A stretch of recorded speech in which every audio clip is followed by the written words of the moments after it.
Hi, it's Faye again. It's been a while. I missed y'all. I'm doing this video. This is the third video, and I'm doing this outside. It is so nice. It is so nice right now. It's a little warm, but that's okay. I'm sitting in the shade, which the sun's reasonably going down because it's like 6 o'clock, I think, maybe. But anyway, intro, I guess, because there may be some first views here. I'm Faye. I have myasthenia gravis, which is a autoimmune neuromuscular disease, and it's the muscles aren't so much being destroyed, but they get extremely weak with repetitious use. And my largest issue is my legs and my torso. Not being able to walk very far. I can't hold myself up very long in my torso. I can't sit straight up. I have to lean back. I have a pillow on my sofa, and it's one of those, you know, that you put your back against it and then it's got the little arms that come out to the side. Well, that's what I use, and it's been a big help. So that helps push my chest out, my diaphragm, especially because I have some trouble breathing often. And sorry, I'm wiggling around here, which y'all know. The ones that know me know that I wiggle. I'm a fidget box. So, but myasthenia gravis is not curable, at least at this point. We're hoping someday. And it's definitely not the end of the road either. So there are drugs out there to be tried. Like one they started me on recently was Cellcept, which I end up not being able to take it because it really affected my mood, and I need to be looking up at that button. I know I forget. And I couldn't take the Cellcept because of it really made me irritable. I could not. It was really more depression than irritability. It was extreme, very fast. And I had read about another case with a woman that had taken it for 2 weeks, and she had to go to the doctor. To the hospital. It was really bad. So I didn't even take it 2 weeks. I couldn't. It was maybe a week. I had to stop, and it was very bad, very fast. And I know a lot of people it doesn't bother. That's one of the first best medications that they put you on after they start you on the prednisone and the Mestinon. So anyway, I switched to the Imuran. I want to say Imuran. I'm not sure, but and it's really helped a lot. I do get a little bit of irritability, but I think it's just because of the medications. I'm not used to taking medications. At least, you know, not so in depth. I'm used to like the strongest thing that I've ever taken is the Adderall. I still take that at the moment for my central nervous system, so that helps a lot with that. But I was officially diagnosed in May of last year, so almost a year. And last year was rough. I started my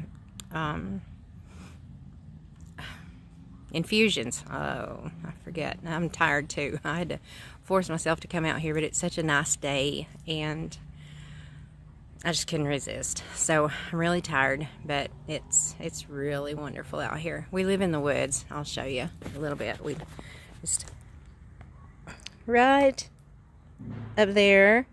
I don't know if you can see my Thatcher or not, but he's back there. And there's Jillian. She's out here chewing my yard.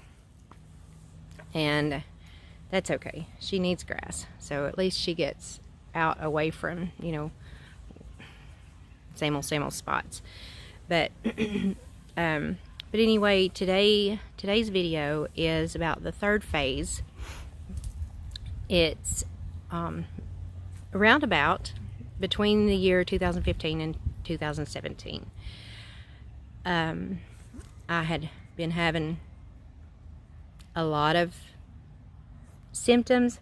I'm sorry, we've got those little like summer gnats that fly around, and so I'd been having symptoms for quite a few years. And this particular phase started the hardest. A lot of them were hard anyway, but this one really started. Sorry, my dad is out there on the backhoe, but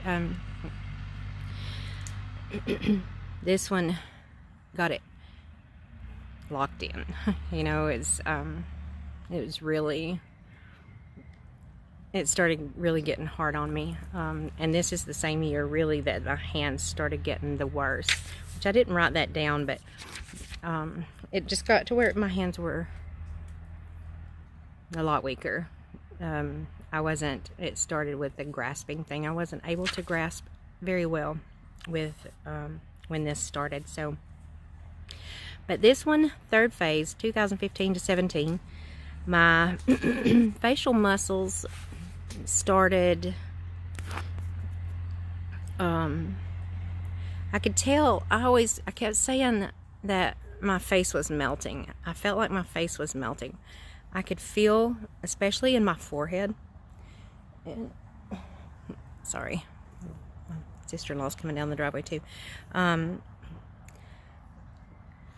My forehead would, I guess because that is a large muscle there across your forehead, and it always felt like it was drooping, sagging, something like that,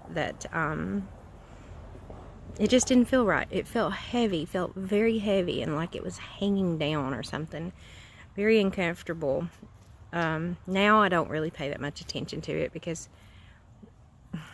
I just guess because I've kind of sort of gotten used to it. I don't know if that's something that you can kind of sort of get used to, but you know, you adapt. We're tough people. We adapt. So, but the forehead was the main thing, and that is a big thing too that I will get back into in the next phase. So my right eye, I have to look at my notes so I don't forget.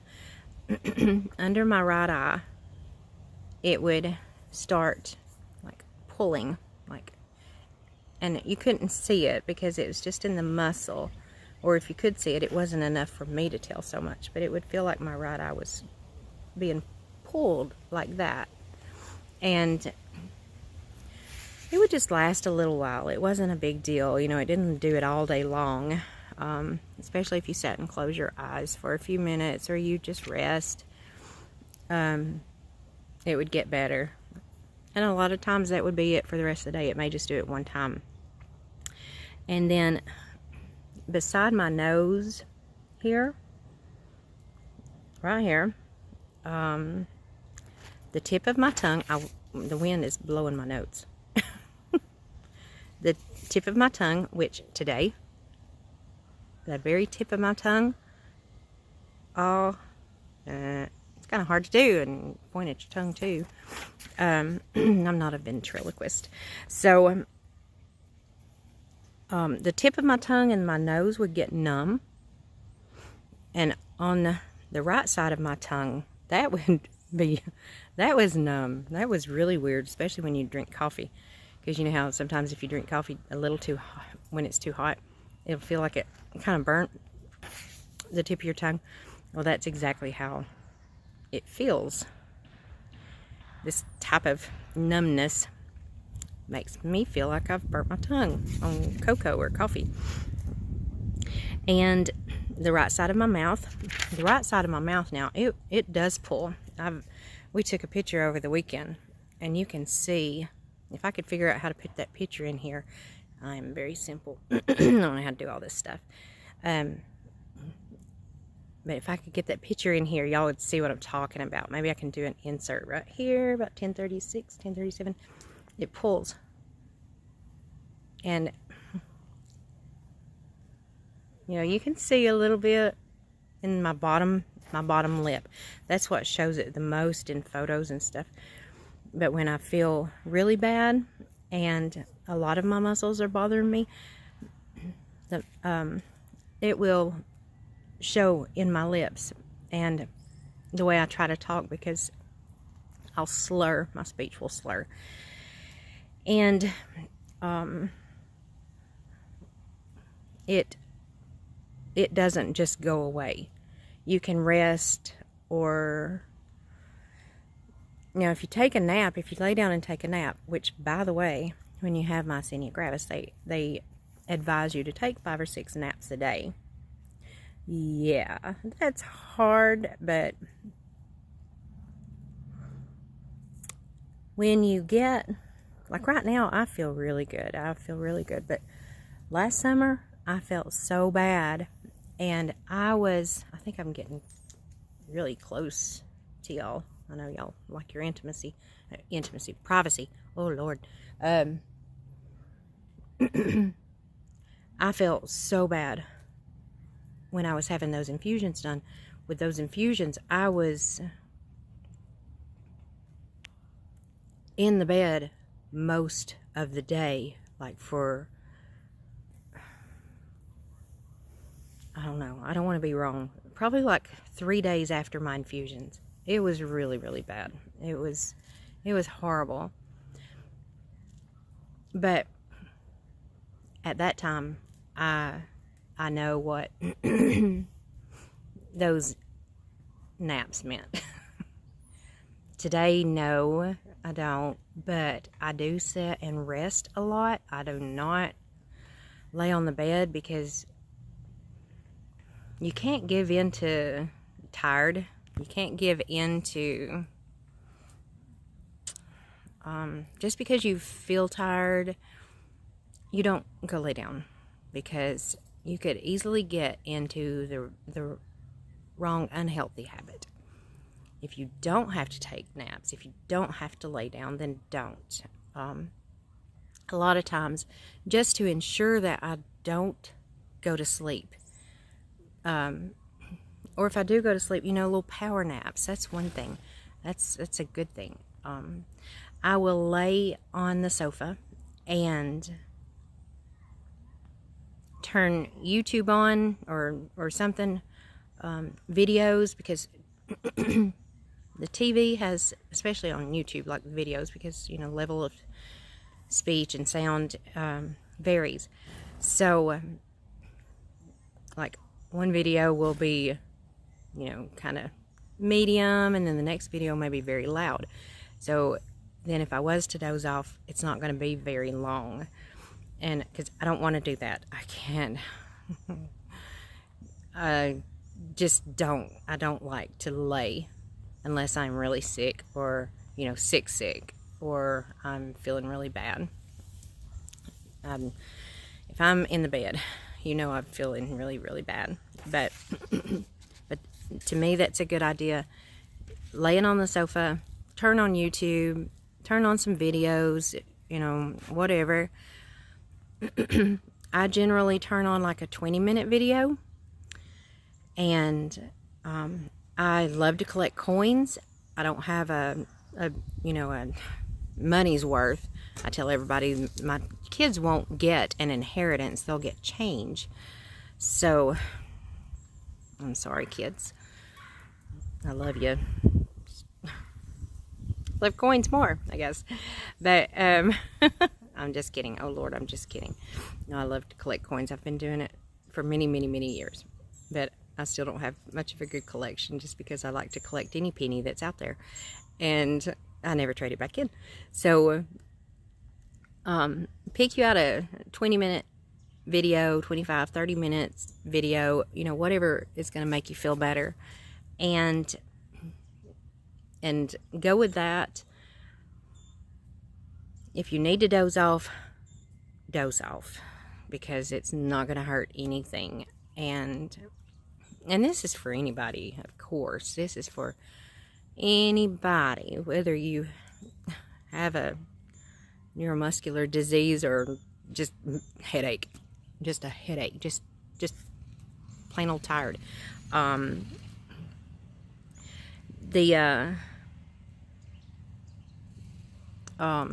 The mouth thing, that is sorry, I lose my train of thought. The mouth pulls, it does affect, I'm sure it's been noticeable in one of the videos I've done before, and I try not to do those videos too often because it does wear me out, and I know y'all have heard the videos where I can't talk good, and when you can't talk good, that affects your throat muscles. Well, that also affects your breathing. I think my phone is sliding down a little bit. I must have moved my thumb. There goes the Harley riders. It's my family. So, sorry. I didn't know they were going to be coming up this way. I got my hair cut. I love... Oh, there's the Harley riders there. Got my hair cut because it is so hot in the summer. And see here? And I can wear it down like that if I want to. What are they doing? I'm sorry. I didn't know they were going to be doing all this. But anyway, I'm not stopping this video. I guess they're just out cruising or whatever. So the harder it is to talk, whether it's your throat or just your speech, you know, that will affect something else when you have something neuromuscular. So always, you know, think about that some, because you don't want to make it harder on yourself. Now, when my voice is bad, and I want people to hear that because that is affecting these muscles in here. So, I just want to share everything that I can think of, and that is a biggie, because you don't want to make things worse. And a lot of times by now, my voice is already being affected in a lot of these videos, but not today, because it's wonderful today.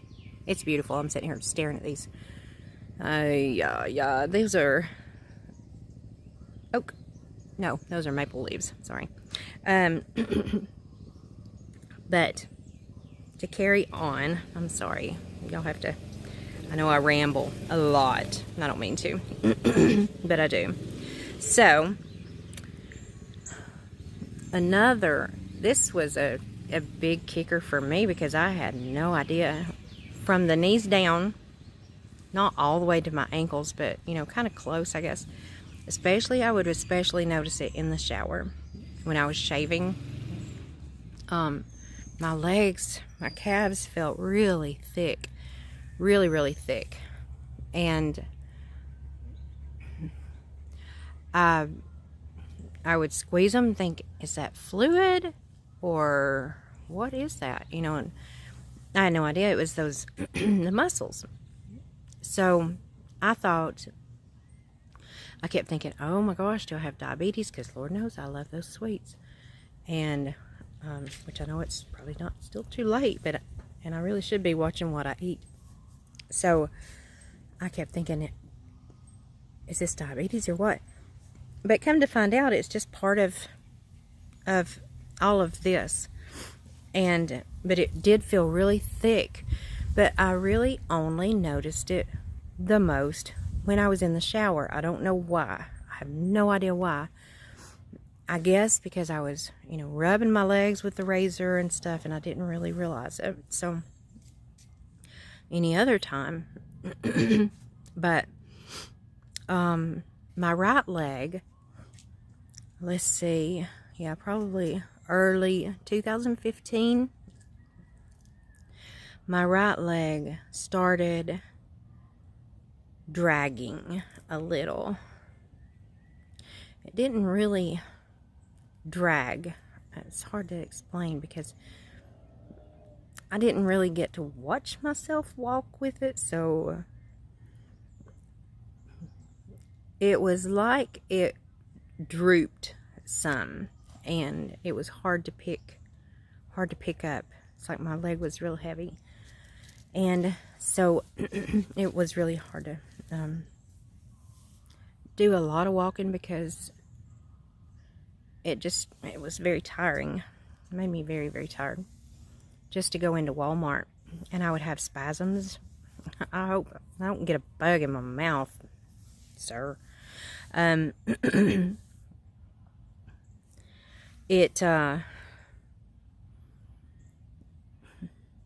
Just to go like into Walmart and just go down a few aisles, it felt like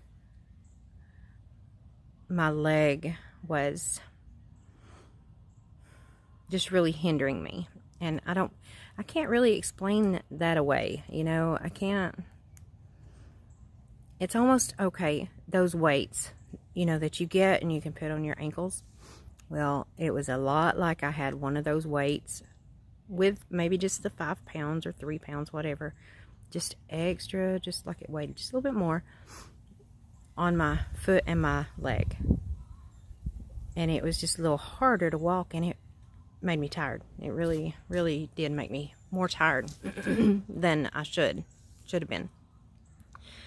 So that was a big thing.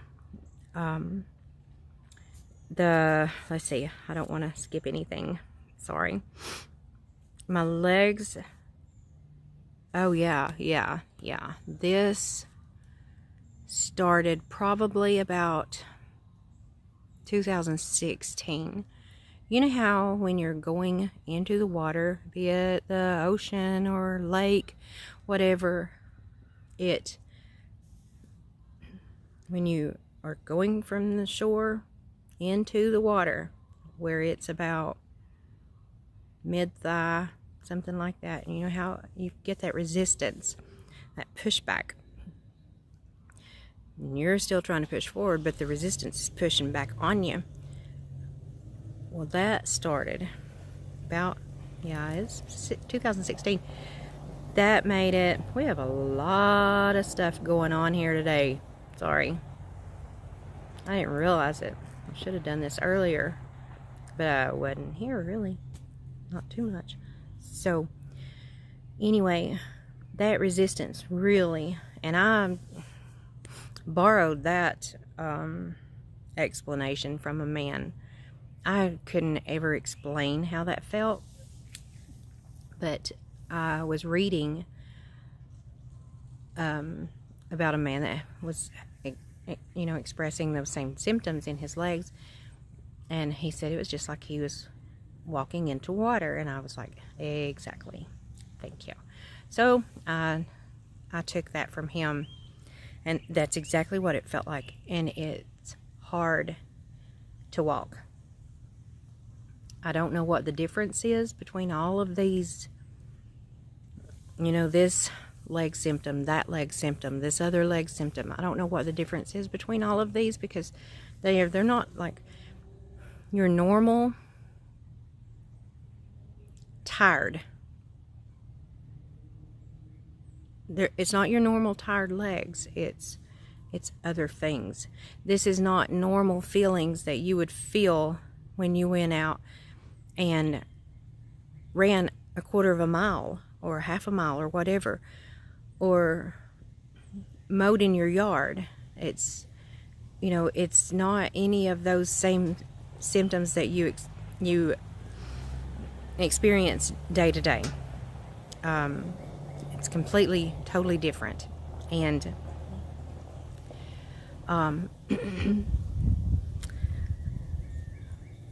every one of them is totally different. And they will affect each person differently. Although you may not experience those symptoms like I did. I'm sorry, I keep looking down. Y'all aren't down there. You're up there. So I forget. I'm used to talking eye to eye, and even though it's myself, it's still somebody. Yeah, I'm weird, I guess. So anyway, the next one is, now this one, these two, because these two would go into together a lot, but I'm doing one at a time because there's two separate symptoms, but I experience them often together. But this one, if you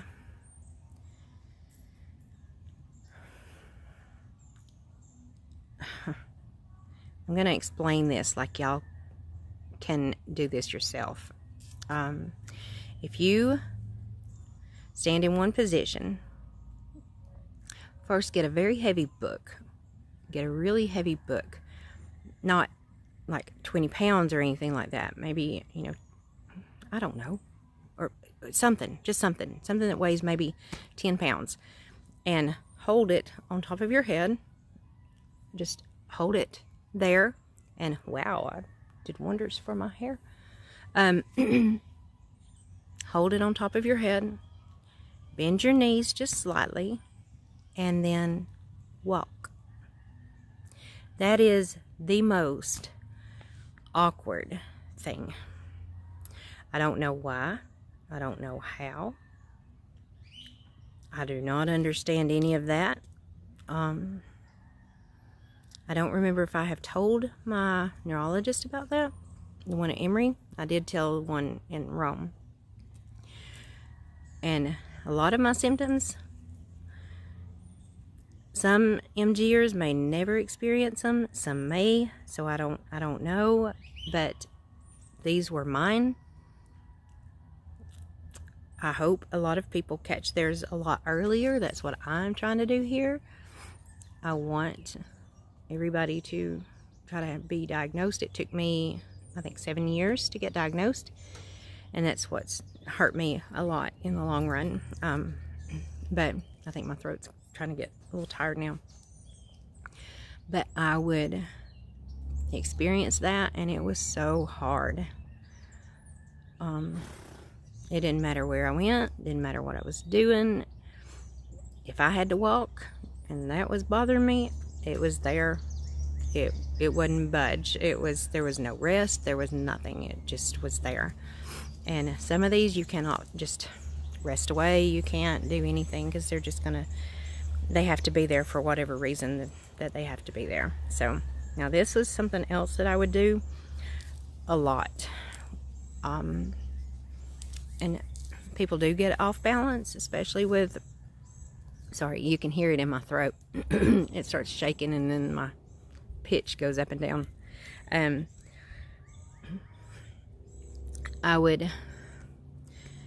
You get off balance a lot because this is, it's autoimmune and it's neuromuscular, so you get off balance, you weeble wobble, you get, you just can't hold yourself up. I'm sorry, I'm jolting the table, I guess. Whether you realize it or not, when you stop, you may even stop just fine, but you could still get off balance and go to the side. You may not fall, because I've only fallen just very few times, and luckily it's been into furniture, not glass furniture either. That would stink. But no, luckily I have only fallen like into the sofa and stuff. So I'm having more and more trouble like lifting my feet up over things, and so but We just take it slow. We just take it slow. So one of the things that I would feel, I always felt like I was leaning backwards. Like I was, like, I don't know why. I just felt like I was leaning backwards. And so I would compensate that a little by leaning forward. And honestly, it did make me feel more secure, because whether I was actually leaning backwards or not, I felt safer by leaning forward, because oh, tummy's growling, sorry, can't help it.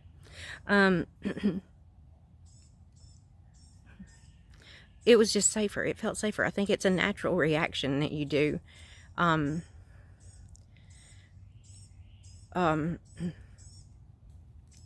But often, very, very, very extremely often, I had that symptom. Sorry, I'm getting tired.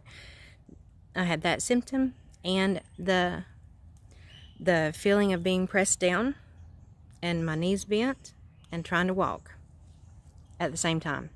That was horrible. Because that just shows how talented and coordinated you are if you can stay up during all that mess. And I did. Luckily, I did. I don't know if y'all can see these bugs or not. Move. Silly dog. But that was very hard, and you just learn to deal with these things on your own, in your own way. I did, or some of it I would read about, because, I didn't know what to read about, so I was just reading about everything. And now I can't hardly focus on reading much of anything, because my mind just gets so tired so fast and easy. And I don't read much of anything right now, other than I do read my Bible almost every day. Sometimes I'm not in that mind frame and I can't, and that's the reason, because you can't. Your mind won't let you. Even if you do, you're just too tired. You're just too tired. You can't stay. You might get like 4 words, and God knows the situation. I'm not saying that He's gonna dismiss me from doing this or this or this, but He knows that I can't, because I don't even know those 4 words that I just read. And I actually had to, not that I really did much in dealing with stocks, but I really enjoyed it. I just got it. I don't know. It was just it was a stress relief for me, and adrenaline rushes. I just loved it. I just really did love dealing with stocks, but I couldn't. I had to quit, because you have to read about these companies. You have to study about these companies a little bit, and I couldn't do any of that anymore. So there it goes. There goes my throat clear, and I've explained that in another video before, and so it'll start going out in a few minutes. But anyway, I just wanted y'all to know that's all of the symptoms that I have wrote down. There's not many that started in this phase, but I'm still carrying all those symptoms. None of those symptoms have changed. They're all the same. They're still there. I just may not experience them every day, or maybe not even every week. It may be different. I never know from day to day how I'm going to do, how I'm going to feel. But if anybody has any questions, this is a very hard disease to diagnose, a rare disease, very rare. And there's still a lot of people with it. If you think about all of the ones that have been diagnosed out of all of the billions of people there are. I personally know 2 people that have myasthenia gravis, and one girl is a friend of mine and I'm the other one. So but I know there are more people in my area, because one of the doctors that I see has the patients. So it's not so totally extremely rare, but it is very rare. And so if anybody has any questions, if I can help in any way, I'm also on Facebook with Phase Myasthenia Gravis, and so you can send me a message there or here, and I'm just doing everything I can to help. It's hard. It's very hard, because especially until you get diagnosed, because you don't know what you're dealing with, or you might have an idea of what you're dealing with, but you know, you still have to get there, because they can't just give you medications without being pretty sure. And which, other than the Mestinon, she did start me on Mestinon before I was diagnosed, because she had a pretty good idea at that point. Well, no, we all did. We all had the pretty good idea of the diagnosis. We just had to get to that point. And so, but there again, if I can help in any way, just send me a message on Facebook, Phase Myasthenia Gravis, or here, and I'll do what I can. Okay, thank you. God bless. Love y'all. Bye.